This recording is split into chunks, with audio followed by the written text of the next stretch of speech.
The following podcast is a TJ DeSantis production. Comments, questions, and inquiries can be sent to DeSantisProd@gmail.com. Are you talking shift? We are. It's time for the We're Talking Shift podcast. Now. Here to talk shift are your hosts, Loree Bischoff and Candace Parisi. We're Talking Shift.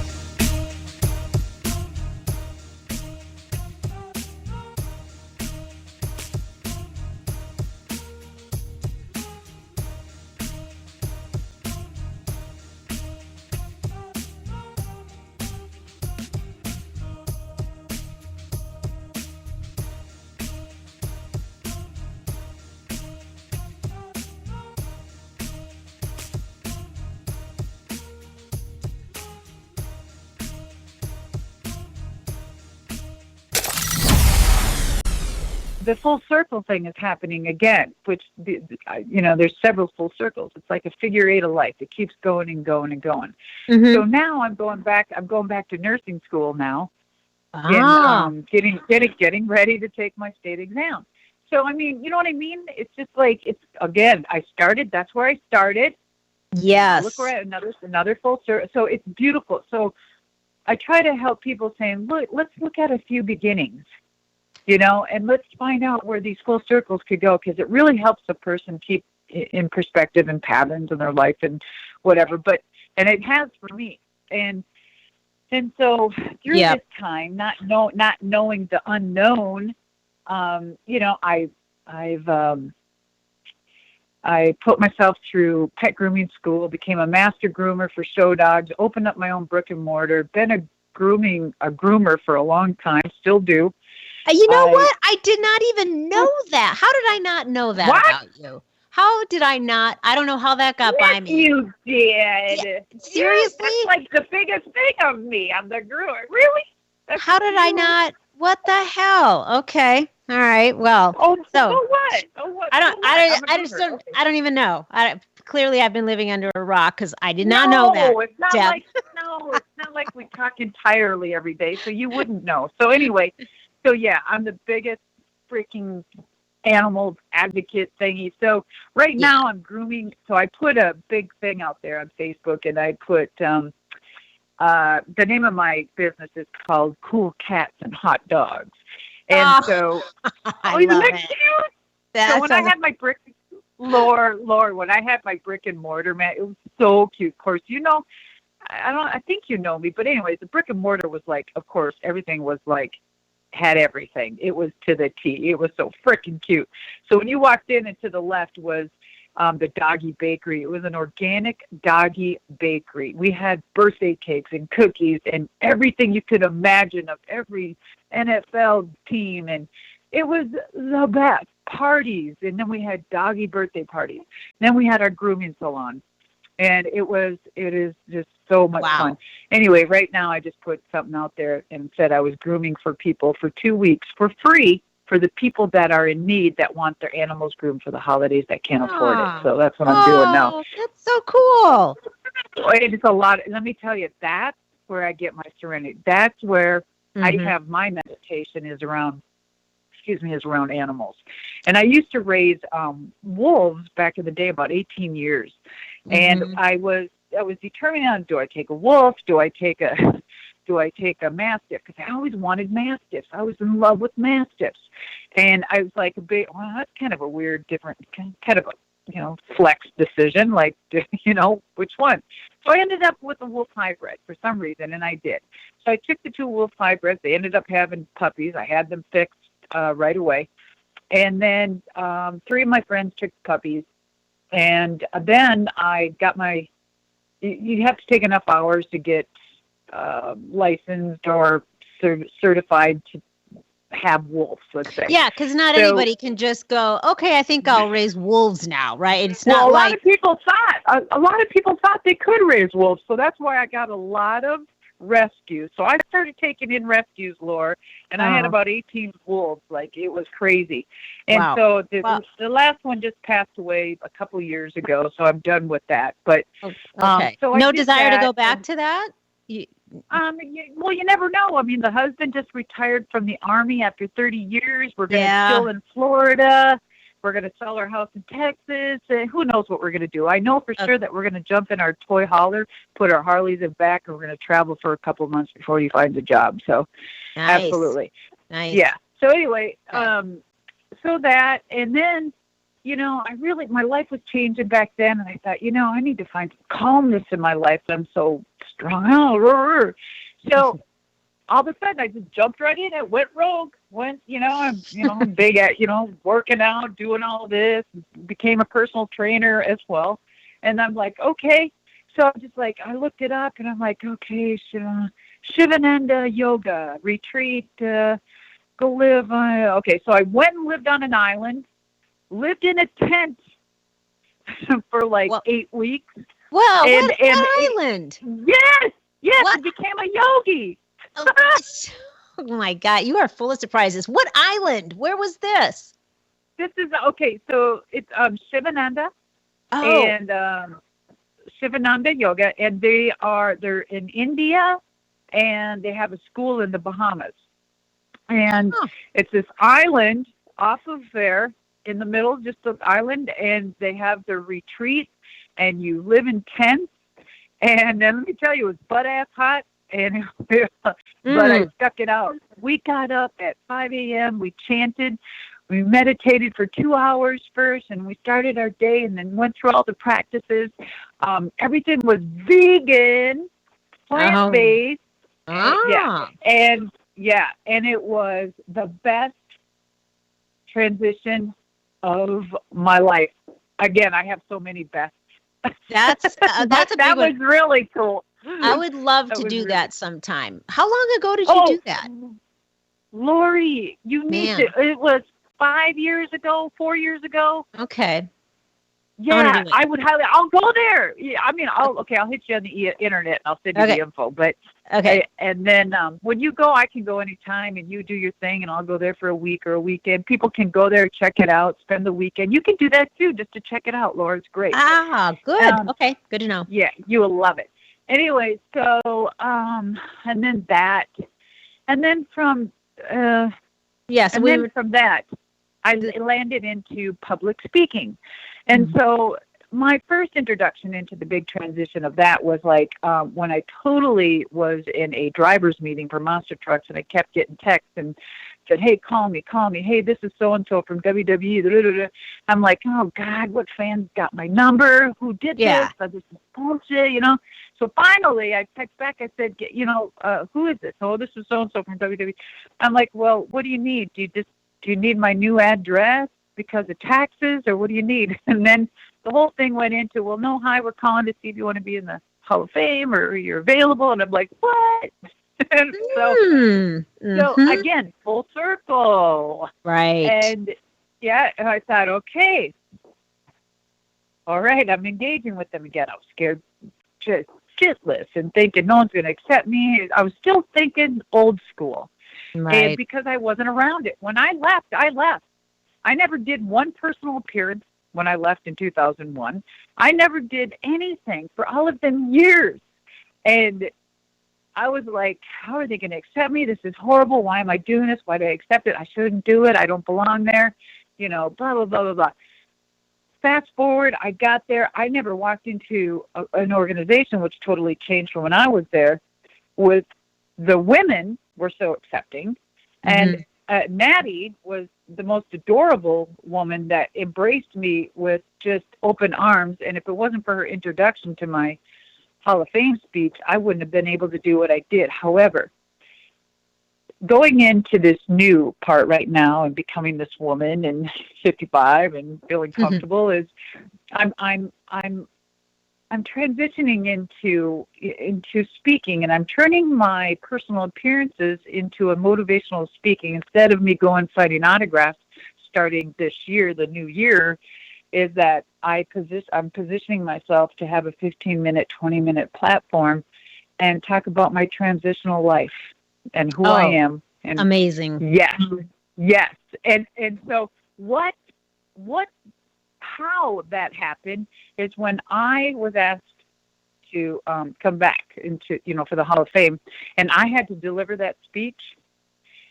Lord, I had never been so nervous in my life. Really? And only because, I was so, oh my God, are you kidding me? I was so nervous. I put a big pile of tissues in my sleeve.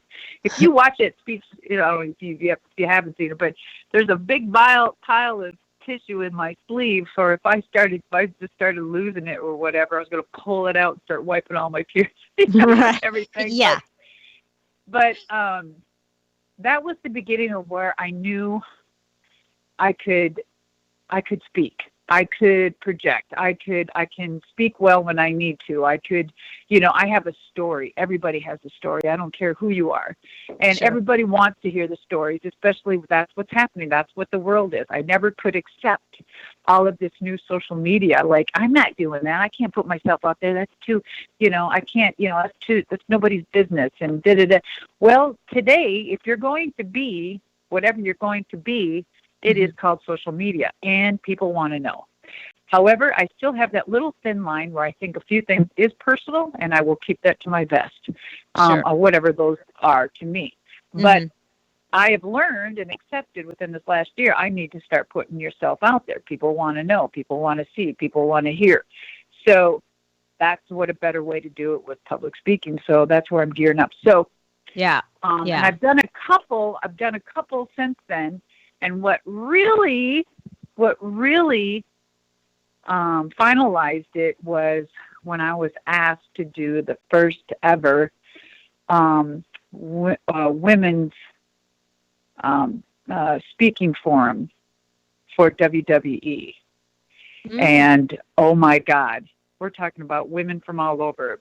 I mean, it was one of the most engaging, inspiring movements I ever did, and it just validated my next rogue situation in life. Wow. Yes. That's, really, I see it. I see your whole full circle metaphor there. That makes a lot of sense now. Yeah. Well, you have so much stuff going on. It's amazing.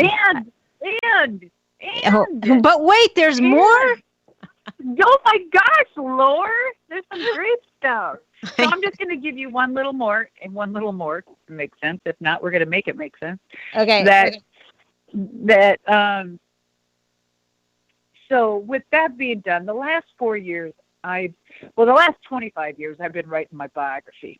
That's going to come out very soon. And however, for the last year and a half, I've been writing a children's book. Well, it is finally finished, and it's a 3-part series. And it is a full circle into my monster truck business. And it's educational. It's for kids. And I'm so excited and so happy. That is so cool. Laura, you're going to love it. It's so cute. Because I can't wait, because I know your kids are going to be having kids, and this is going to be perfect. Awesome. Sign me up. Someday. Maybe some. But anyway, so my first children's book should be coming out this year. That's awesome. Well, we totally are going to have to talk about that once it hits the shelves, for sure. Yes. I'm excited. I think that's amazing. So let me ask you this, just to circle back around. I wanted to just explore a little bit more when you were talking about the pets and raising wolves and all that good stuff. Now, do you still have, though, the brick and mortar pet grooming business? That's still ongoing? I closed the brick and mortar because my husband and I were transferred to Germany for the military. Right. And so I kept it open, and we went to Germany, and I tried to run it from Germany, and let me tell you, it doesn't run. If you own a brick and mortar and it's your business, you need to be there. You need to be there, period. Yeah. And if you're not there, customer service to me is number one. And customer service was walking out the door as well as money. And I couldn't have it. So I just said, you guys got 3 months, we're closing. And so I just closed it. I kept the name. And I do it out of my house. So what I did is I turned it around, and I made some business cards. And so when I went over to Germany, I made these business cards. They're so cute. And it says, grooming for the military. So I kind of did my diligence, and I went over. And when I went over there, I saw that it was so expensive. Like, I have the toy poodle, Daisy, now. I have a new dog, Daisy. She's 8 months. And to have a toy poodle groomed, it was like $75. And I'm like, are you freaking kidding me? In Germany, I'm like, these military families can't afford this. I know, I'm a military family. We don't get paid shit, you know? Yeah. I get it. So I said, no. And so I made these cards, and I said, I'm going to grooming for the military, donations accepted. And that's all I did.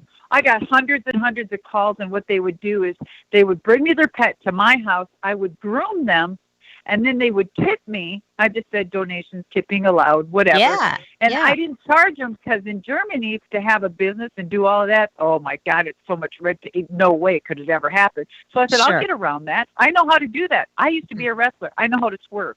Hey, hold on. So they would come in, I'd groom their dogs, their cats, whatever. I mean, they'd be happy. They'd be shoving me $40. I was making more money there than I was in the States. Just as nice. So I was like, oh my God. So what I do is I basically do that. I'm just kind of very selective at the house here now, just to keep my skills up, and plus I love animals. And I'll groom people's, animals here. I won't charge anything, and they just tip me. I don't care. Whatever.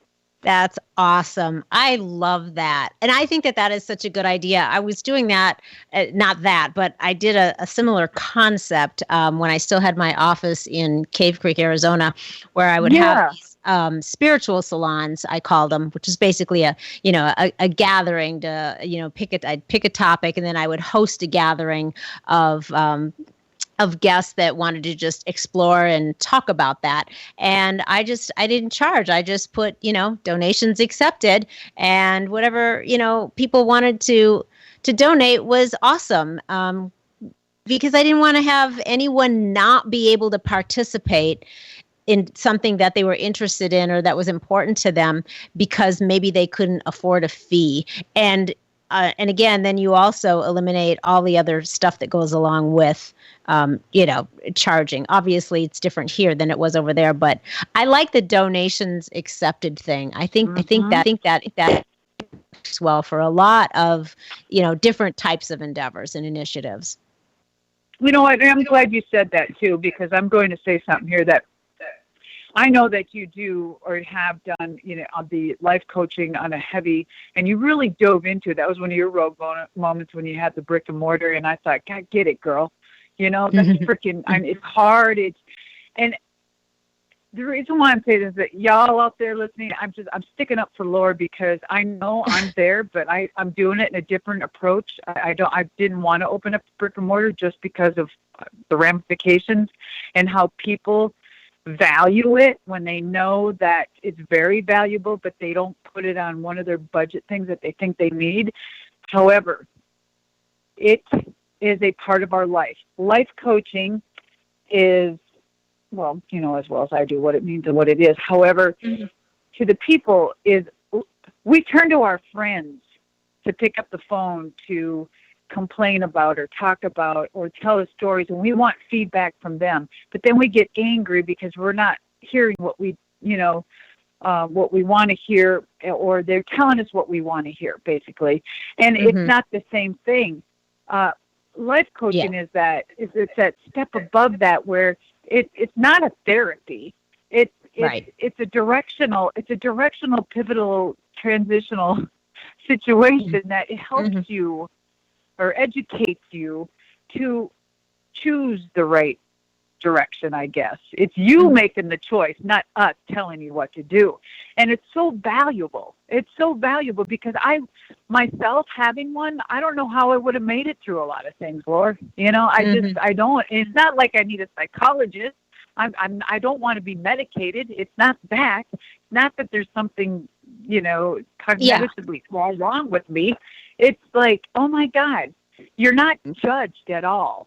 You know what I mean? And you're held accountable, and that's where I think half of our world is not accountable anymore for shit.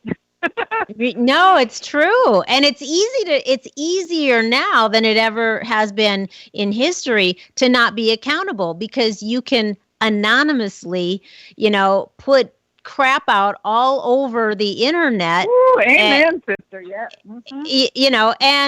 And you can hide. So you don't have to live up to anything. You don't have to answer to anybody. You don't have to prove anything. You don't have to be credible. You don't have to do anything, and you can just spew whatever you want. So I agree. I think accountability. You and I should do a course for free on that someday. We'll talk.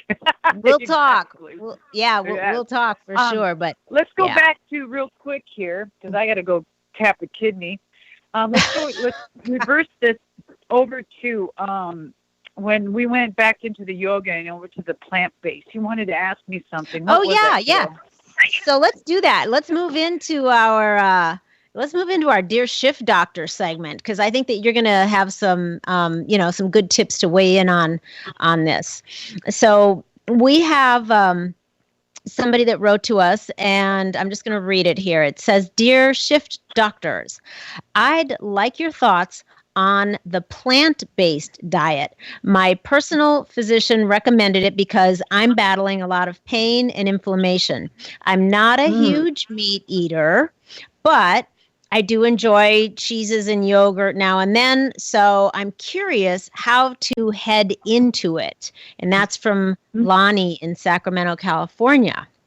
So so she basically wants some tips on heading into a plant-based diet. What are do you have some thoughts around that? Yeah, I do. I got a little bit here.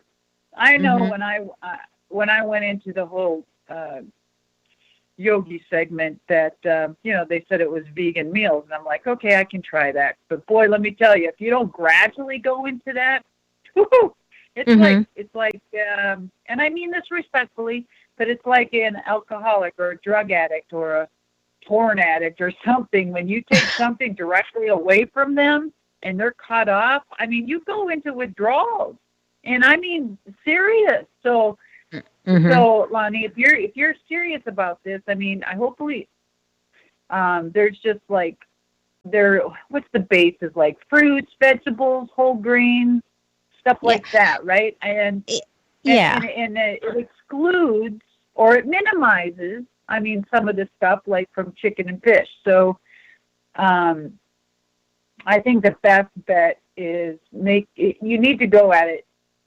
Yeah, one step at a time. And maybe you might want to, because what they did there is a lot of beans and burrito stuff, like rice. So you might want to start with eating more of your plant-based meals, kind of like a bean and rice concoction thingy. Burritos are good. If you love you know what I mean? So you need to start slow and eliminate slow, and you'll get there. And then you want to educate yourself and start. It's kind of like our whole podcast we were talking about, my dear. It's like you start it's your environment. You tell your friends and everybody that you're doing it, and let them know what you're doing. You're going to get feedback, but okay, just shuffle out the bullshit and keep around the positive. You need to make plans. You definitely need to make a meal plan. So you need to commit yourself, tell your friends, make a meal plan, and then you start eating. And everything is accountability, really. If this is what you want to do, make it fun. Don't make it such like a regiment, like a damn military thing, because dang, that's just right. Yeah. Yeah, totally. Fun. Yeah. I agree. I agree. Your food should never be. Here's the things that I don't believe. First of all, I don't believe in diets. Number one, and I don't believe, and I don't believe in ever having to do math to eat. So I don't count calories. I don't take out calculators. There's no adding, subtracting, multiplying. I do not believe that anybody should have to do math in order to decide or determine what they're going to eat or how much they're going to eat. It's not my deal. Have you ever tried it, Laura? Have you ever tried it? Doing math while I eat? To eat? No. Tried what? Tried this, going vegan. Going vegan? No, I don't. I mean, here's the way I look at it. Our diet, first of all, I would rephrase this, and I'm not sure exactly what Lonnie means when she says a plant-based diet. So that doesn't necessarily mean going vegan. It might just mean plant strong. But, I'm not exactly sure if your physician, Lonnie, recommended that you completely go vegan, because that's one extreme. And it's great if you love it, if it works for you, if you want to do that. I think that's awesome. I mean, sometimes very extremes work for some people, but extremes don't usually work for most people. Most people can't sustain any kind of an extreme diet, unless you have an allergy and your throat's going to close up and you're going to die. That's one set of circumstances. So you're going to be able to do something that most people can't do, which is abstain from whatever food, is that causes you to keel over. But that's why I say make it a challenge. So if you put yourself on a 7-day challenge, that's why it's important to make like a public commitment.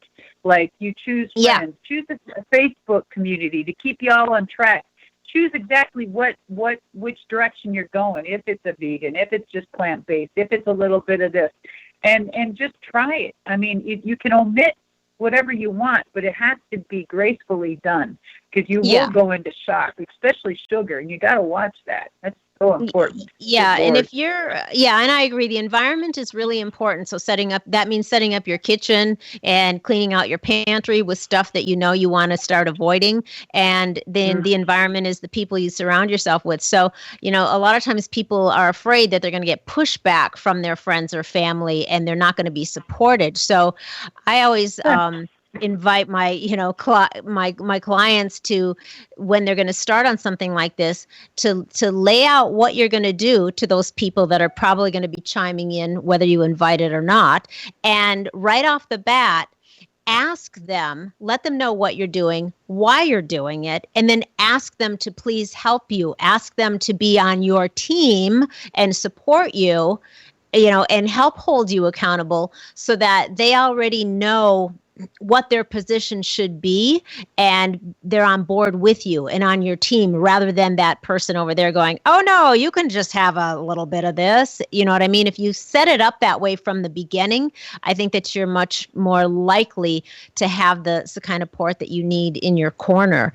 And I think that's really important. But I also think that because you are battling a lot of pain and inflammation, Lonnie, I think I think trying to eliminate what the usual culprits are when it comes to food is important. It's going plant strong. It sounds like it's going to be relatively easy for you, because you said you're not a huge meat eater anyway. So it's not like you're eating meat 3 times a day and now you're going to have to do something that's an extreme change for you. But incremental steps, like Debrah was talking about, and doing one thing at a time.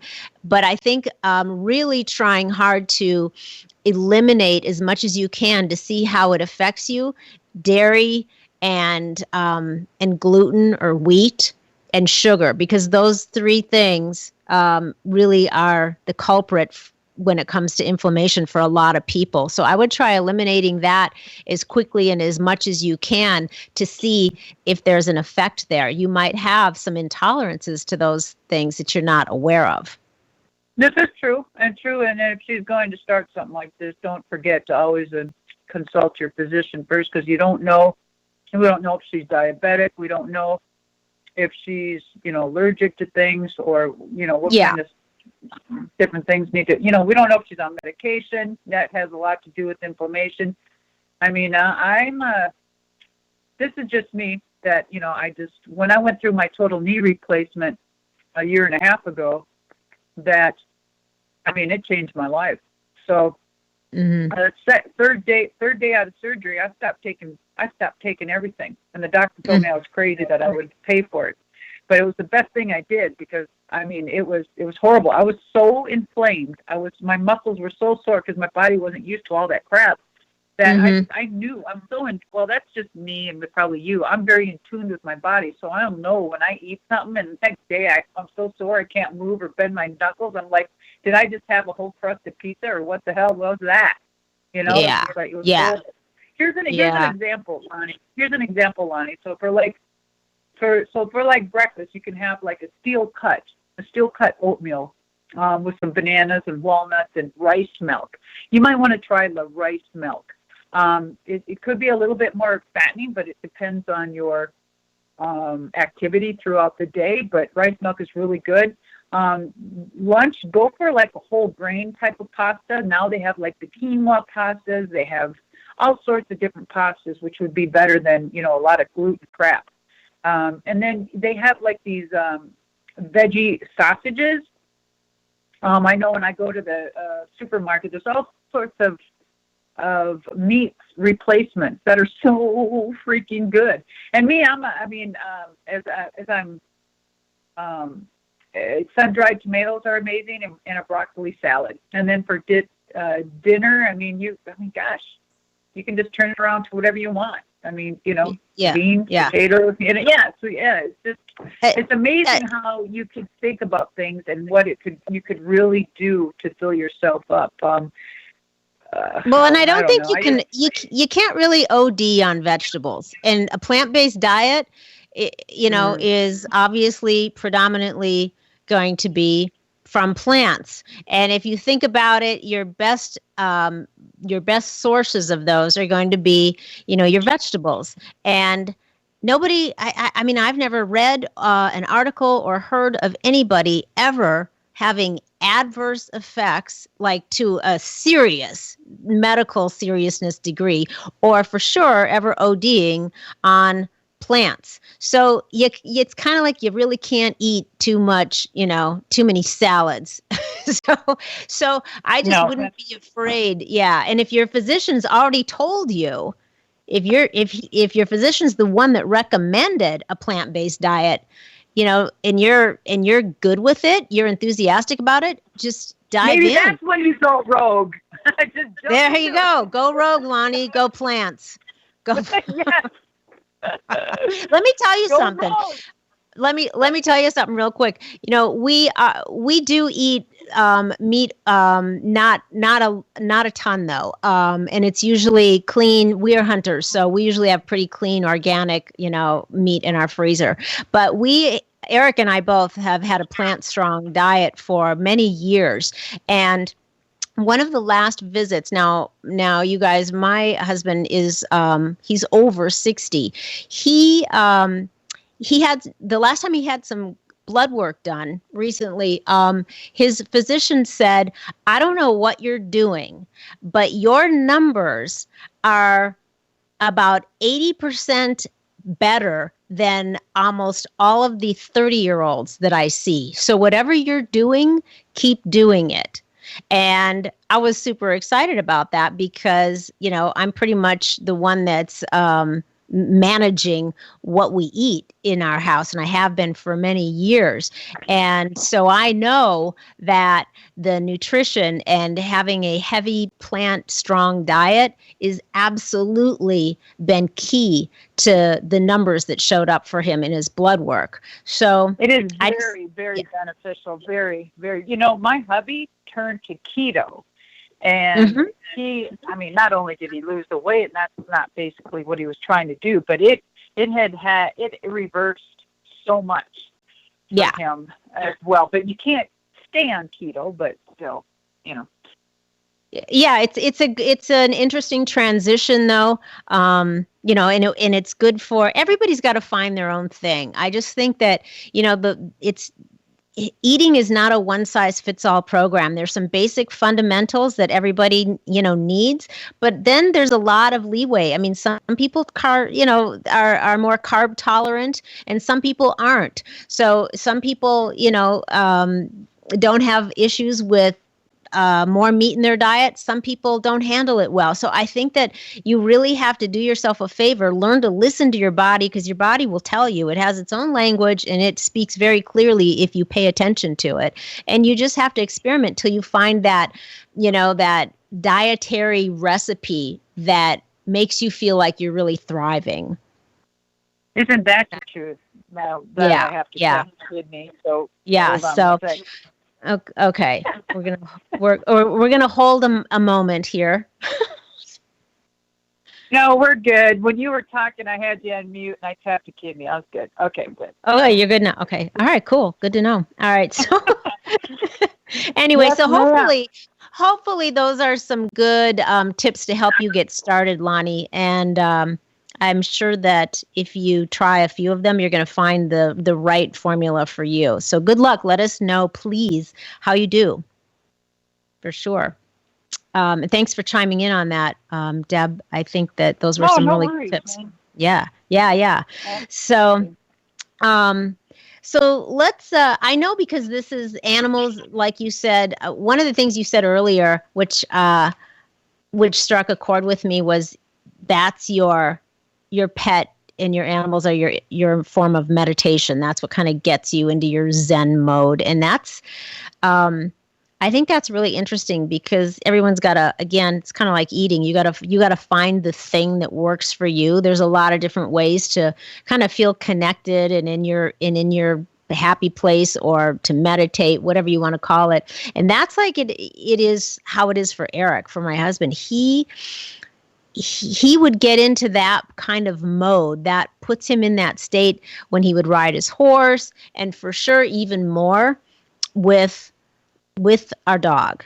That's like his thing that puts him in that place. And I really think that if a person can find whatever it is, for some people like you and for my husband, it really is their pet or their cat, their dog, their horse, whatever it is. And for some people it's being out in nature. For some people it's just, quiet music, reading, meditating.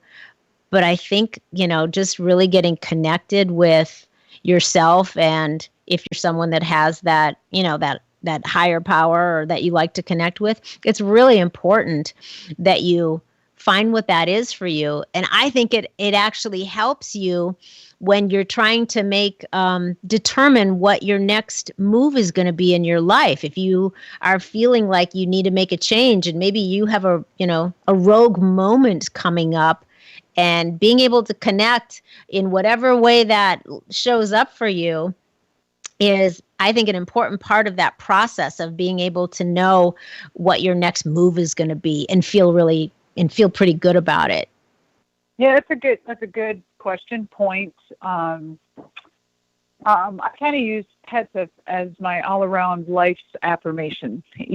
They are my lifeline, and not that I use them, I need them. And I really like the fact that, I don't know if it has to do with me, my business or whatever, or if we've always been out there entertaining 80,000 people every weekend traveling. And it's almost like going to war, and you get this PTSD thing. And I don't know what it is, but I knew as a child, it came from this detachment feeling that I had.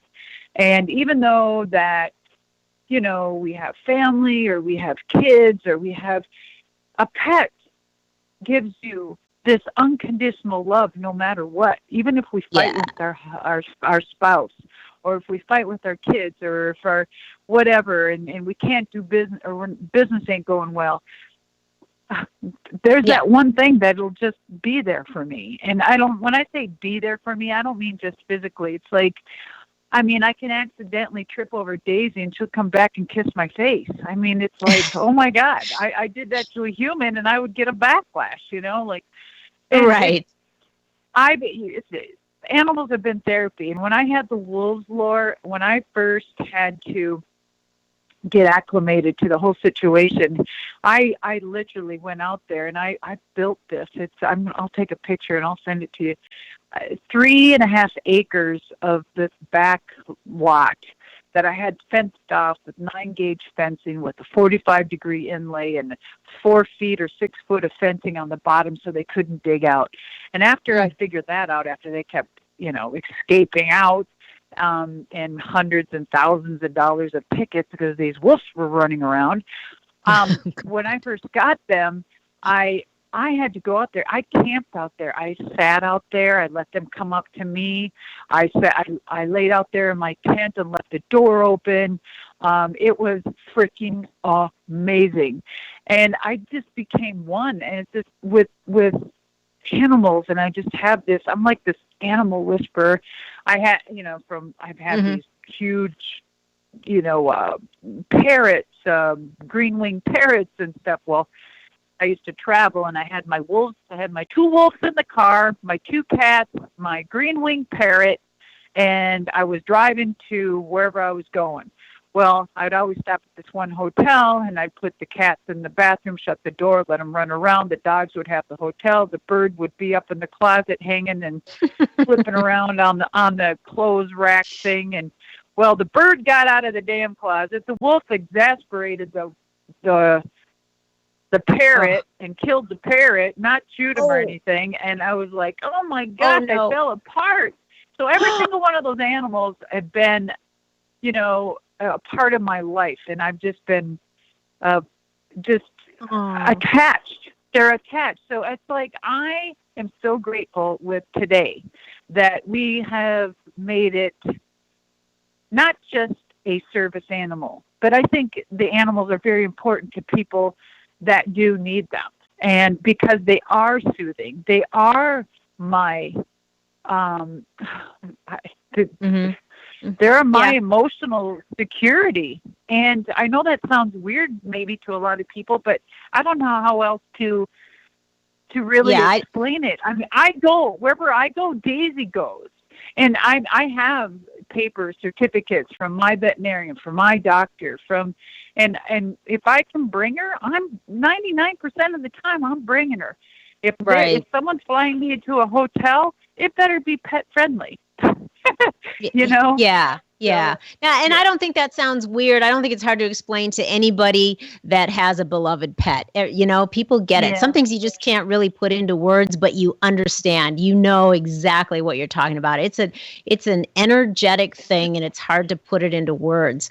But I agree. It's so there's such a big place, and there's so much meaning in those relationships. And it's one of the reasons that Candace and I started this Give a Buck movement, which is all about supporting organizations that are rescuing these pets, mainly dogs, but others as well, because there are a lot of these service dogs and dogs that are become such a valuable member of people's families, are pets coming from places that have rescued them from let's just say circumstances that were not cool. We won't go into that because we know that there's a lot of circumstances that are pretty horrific. So the thing is, though, it's so important to so many people, and there's such a need.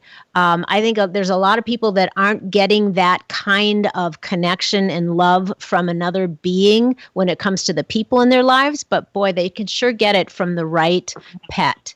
And isn't that the truth? Oh my God. Right? Yeah. It can really make a difference in your life. So it's we're like, why can't we start something where if you want to be able to be part of helping that whole initiative of rescuing and making sure that these dogs and animals get connected with just the right owner who really needs that animal in their life, and that animal really, really could use some love and care.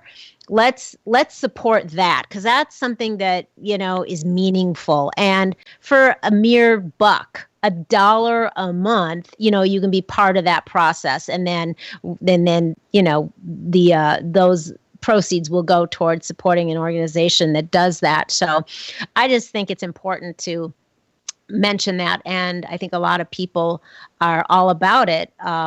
And it's hard sometimes to feel like you can make a meaningful difference when it's just you, giving a little bit here and there. But if you are combining that with a whole group, then you can, as a whole movement, you can really make a difference for an organization. So that's what that's all about. That's why I wanted to also just kind of I know that it's important to you. So I just wanted to talk about that for a minute. Absolutely.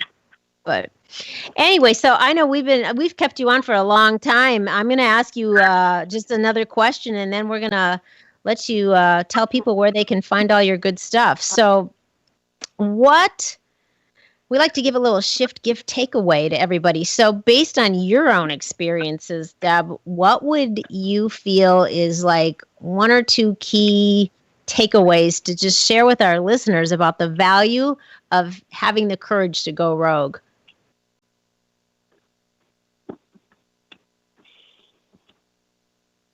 Well, without getting wordy,